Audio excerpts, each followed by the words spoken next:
Hello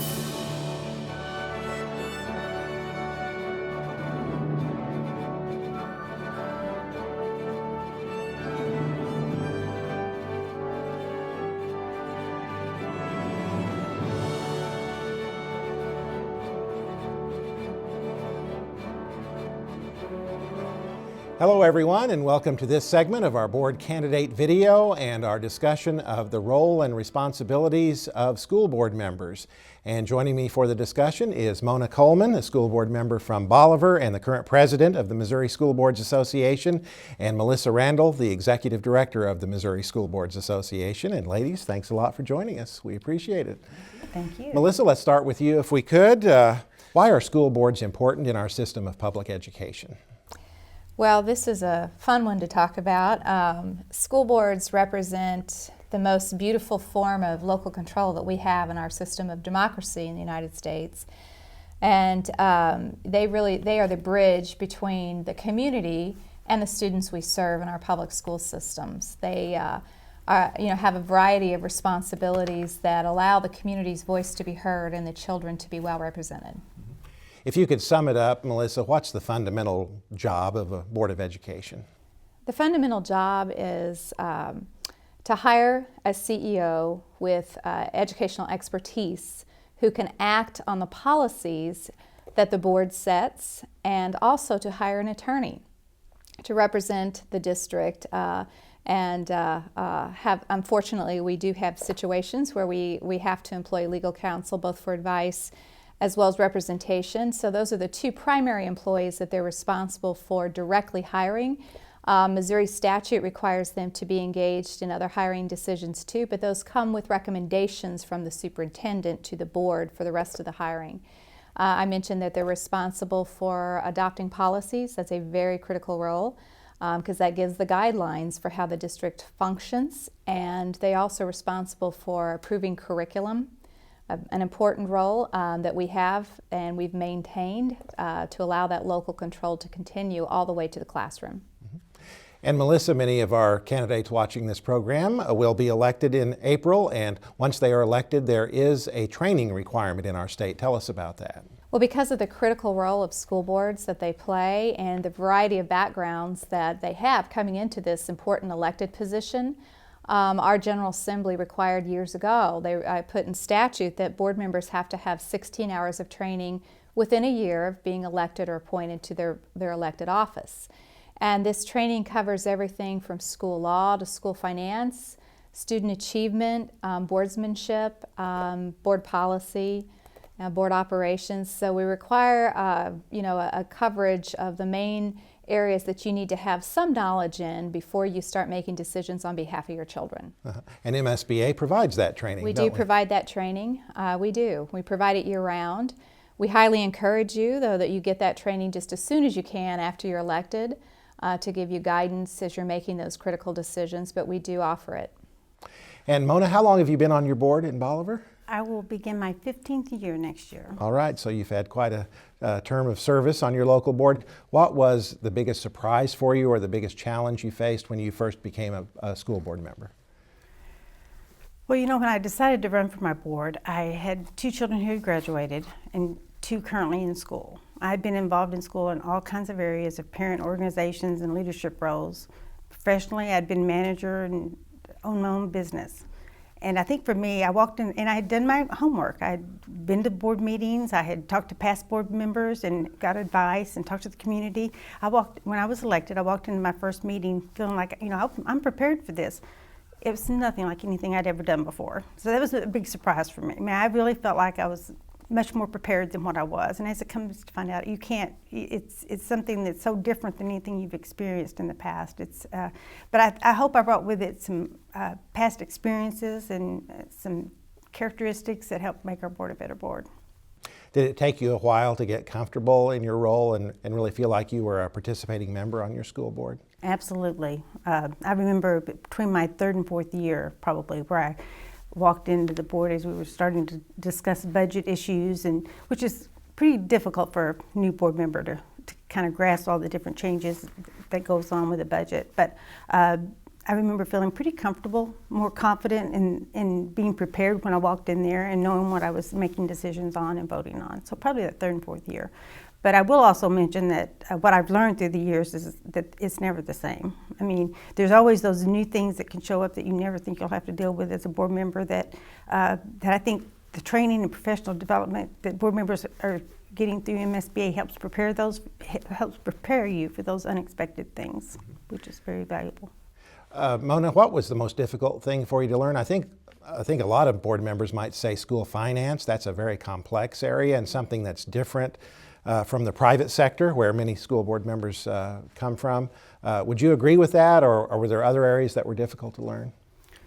Well, it probably would have been the school finance. I mean, and also, well, even I think student achievement is another area. I mean, because to really gauge how effective your district's doing, you have to be able to discern the information on the data that you're given, which I like numbers, so I didn't mind that, but it's utilizing my time and looking at that data to really tell me what I needed to know if we really were accomplishing what we were trying to accomplish. And the same thing on the finance. I learned early on with a very, one of the first superintendents I served with, he was excellent in finance, and he helped me along the way. That made a huge difference, and just on the important things to look at and what to measure that would give me the bigger picture. We mentioned the 16 hours of training that's required during the first year. Mona, would you agree that that's important, and it's important to do early on in your term? Absolutely. Again, I don't think you'll ever hear, I would be surprised if any new board member would ever say after the first meeting, this is exactly what I thought it was going to be. Because it doesn't matter what profession you've come from, what other experiences you have. I think that first meeting would have to be overwhelming for most individuals, and because you're finding out what you don't know, and you're realizing how much assistance you need. And the earlier you can get into the CBM training, where you are giving the tools necessary and the resources available for you, even after you leave the training, you know how to go for help and how to get the assistance you need. And I think that's very, very important. A lot of our candidates, Mona, heading into the possibility of board service might think, well, it really amounts to about going to a meeting once a month. Is there more to it than that? Yes, there is. There is. If you need to do your homework. You need to be prepared to walk into that meeting and ask the right questions to determine what the facts are, and know how to ask for the facts, and not just merely interpreting what you're told. You've got to be prepared, and beyond even the board meeting, it's outside the board meeting during the week. You're advocating for your district. Everywhere you go, you're advocating. And so if you are not knowledgeable about what's going on in your district, you can't brag on your students. You can't have those discussions with citizens about the concerns that they have. So it's an ongoing process. I mean, it kind of becomes just second nature to talk about your schools. Uh-huh. And as a board member, Mona, you are an elected official, and I guess there are certain expectations in your community that you might go to events from time to time, that sort of thing. Is that right? Absolutely. You have to make yourself visible, and you need to be engaged, because if you're not involved, you don't know how the community feels if you're not where they can talk to you and approach you and have discussions with you. And my children have graduated a few years ago, but I still try to attend the music events, and I'd like to see our facilities that I haven't seen for a while. But yes, be involved. A kind of a common situation that crops up, especially for newly elected board members, Mona, is a parent might approach you as a school board member, perhaps with a very specific concern, maybe about their own child, maybe related to a teacher or a coach or something like that. How do you handle those situations? Well, I think it's very important to listen. I think it's very important to take those calls, but I also think it's very important to educate the person what your role as a school board member is, because I think even like some school board members, when they first become a board member, they don't understand exactly what the role of a school board member is. And I think most people understand once you explain to them what your duties and roles are as a board member. They're very open to hearing you advise them to go back through the chain of command, wherever it might be the issue started, go through the process and trust the process, and assure them that you feel confident that it's going to be taken care of.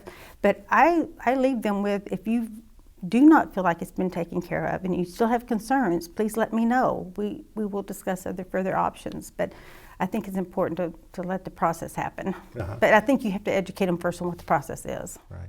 And kind of related to that, Melissa, the board members' relationship with the professional staff in the school district, can you describe that relationship and what it should be? Sure. The board, of course, is responsible for the district in terms of the elected body that is held accountable for the district, but we teach that the board's primary employees that they deal with directly are the superintendent, and we have high expectations for that superintendent to deal with the rest of the staff. Now, and I also mentioned earlier, and I want to emphasize again, the role of the attorney. The general counsel to the school district typically is an individual who is a private attorney, and that individual has responsibility to be advising the board on behalf of the district. So the board should have a strong relationship with both individuals, the CEO, the superintendent, as well as the attorney. And then the expectation again is for the CEO, the superintendent, to be supervising the rest of the staff. Mm-hmm. And what advice would you have for our candidates right now, Melissa, in terms of what they should be doing? For example, should they be attending board meetings before they are elected? You know, I think that's a great idea. I think it's for them to get engaged and have an understanding of both the role of the board, see it firsthand in a board meeting, at least in the open session portion of the board meeting, as well as to have a better understanding of the issues that are presented before the board. And see good role models in action at their local board when they see how they operate each month or several times a month. It gives them a better handle on what they need to do when they're off and running in April after they're elected. And Mona, we've been talking mainly here about the role of the board member on the local level, but you certainly are an example of a board member who's taken it to the state level and even the national level in terms of being an advocate. And do you recommend that board members get involved beyond their own local community? Yes, I think it's very rewarding. Once I know it can be a little intimidating for a new board member, but the board members, the locally elected board members, are the voice of their community. And you know, our primary focus and vision is learning for our students and success for our students. Education is not just a line item in our budget, it is our budget, it's what we do. And what better champion for public education to be talking to these officials in Jefferson City or in Washington about what is affecting their local districts and even in the state. We are the champions and we should be that voice. And our elected officials on the state and federal level deal with education issues a lot, and so the decisions they make, the bills that they pass, have a direct impact on us locally, don't they? Absolutely. We are the, we have firsthand knowledge. We are the inside person for them to have the discussions with. We know how their decisions are affecting our students. We can have that discussion, but if we don't reach out and build those relationships and have those conversations, they're going to hear from somewhere else. So Melissa, initially school board service might seem a little overwhelming to a newly elected board member, but they also need to know that they've got a lot of support, and MSBA is among the organizations that can provide them with support, aren't we? That's exactly right, Brent. We are here to serve school board members and to ensure their success. This organization was created by school board members for school board members, and we provide a number of services to make your job easier at the local level, and we're here to stand beside you and to support you so that you can make sure that your children have the best education possible. All right, Melissa Randall, Mona Coleman, thanks a lot for being with us. We appreciate it very much, and we thank you for joining us on this segment of our board candidate video discussing the important role and responsibilities of the local school board member.